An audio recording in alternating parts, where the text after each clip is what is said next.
If you really want to make legit money with CS2, then this video is for you. I'll be explaining the different ways to make actual money and not with some stupid scammy investments.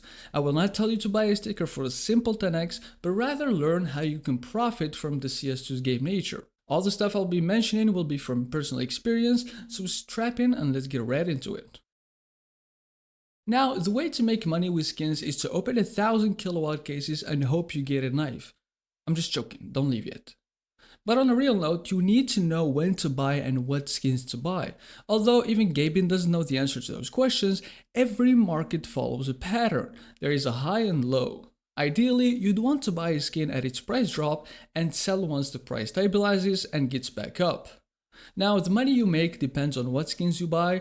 So for instance, if you bought a mid-tier AK, don't expect big profits, it would be cents, maybe a couple dollars. The real money is in liquid skins, but you gotta be patient since the price trends usually happen depending on the game's state and events. There are for sure many people who spend a ton of cases on buying whatever their favorite YouTuber says, but don't. Although you can make money investing in old cases, it's complicated and hard, so you gotta wait for the best time to be a CS2 player, which is during operations. That's how I bought my first knife. During operations, you do the missions and get stars as rewards. With those stars, you can redeem skins from collections or simply do as I did and spend all my stars on cases. Once you have a ton of cases, simply bulk sell them since there is a big market for it, and just like that, money secured. Money doesn't just come like that, but sometimes you gotta work for it, so quit being a lazy bum and start using your skills and find a way to make it CS2 related. If you're into graphic design, then there is a world of opportunity in making profile pictures, banners, logos, etc. And that's something I personally did back in 2019. I was an amateur designer just starting out, yet people kept ordering. The trick is to advertise your service, and what I did was target CS related Facebook groups, and it worked. If you're good at writing, then use it to write for different CS2 blogs and websites. You're a good player? Offer coaching services. You have a good voice and don't stutter while talking? Then become a community caster. You know software development and coding? Make a software or something CS2 related. The point is to use whatever you're good at and make a service people can benefit from. Starting is always challenging, but definitely rewarding. And the best thing is it can turn into a career. I started writing poetry for fun, then mixed it with CS2. Now I'm a full-time CS2 writer.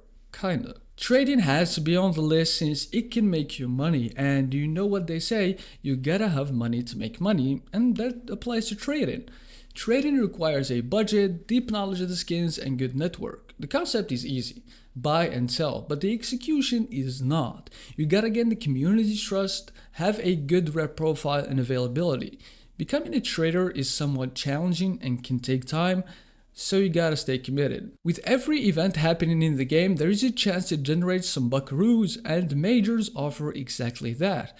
Sticker capsules are a solid way of making money, either through investing in them and holding to sell when the price peaks, or simply opening for a chance to get some good golds or holos. I don't advise the latter.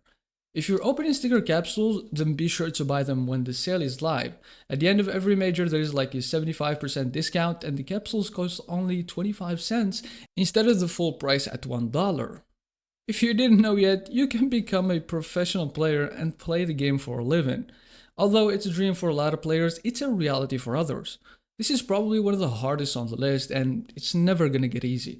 The grind to become a professional player takes a lot of dedication and sacrifices, including your social life and time. Faceit and ESEA leagues are still the way to achieve that. Once you hit level 10, you start to aim for a higher elo and then play in different leagues to reach FPL, Faceit Pro League, where the pro players play together. Once you're in FPL and stand out, a team will pick you up sooner or later.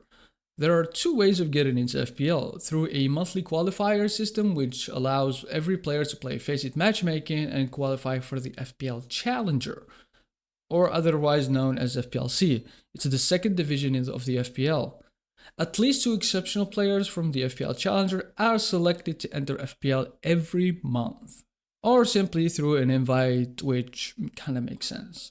If that's too much for you, then there are amateur leagues with decent cash prizes. Although it's not life-changing money, it's still an option to make money through playing the game. As if it's not obvious by now, but content creation is a good sidekick. You get to talk about your favorite game and make money. The competition is fierce on YouTube surely, so you'd have to stand out a bit by doing something different and in a more unique way. The best part about creating content is that nowadays you don't have to do long form content. There are platforms like TikTok with relatively less work and more chances for exposure. Each platform has its ups and downs, obviously, and monetizing your content takes time and effort. However, once you hit the ground running, you'll be set for good. The same thing can be said about live streaming, with multiple ways you can earn money either through ads, subs, or donos. Don't worry about the numbers when you're starting out, make sure you have a good quality to keep the viewers engaged, and even if you have zero viewers, be sure to talk all the time as if there's an audience so you can get familiar with it and learn. Once you're comfortable streaming, even if an audience comes, you are well prepared and ready to entertain. One more thing to add about creating content is that platforms are linked and can give you exposure, meaning you can post your clips long form content on TikTok, for example, and that attracts viewers to your main channels. To close things out, we have to answer a question: is making money with CS2 hard? Well, yes and no. If you go for becoming a professional player and grinding all that, then it's definitely a tall task, and most sadly don't reach their goals since the player base is massive and the competition is extreme. You'll always get outshined by a 15-year-old with no responsibilities and social life. But on the other hand, seizing different opportunities in skins and trading can make you money, and it's better to continue the cycle once you hit a profit.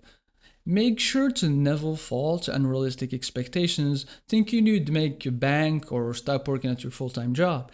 Instead, have fun doing it. Otherwise, you'll stop after a short time.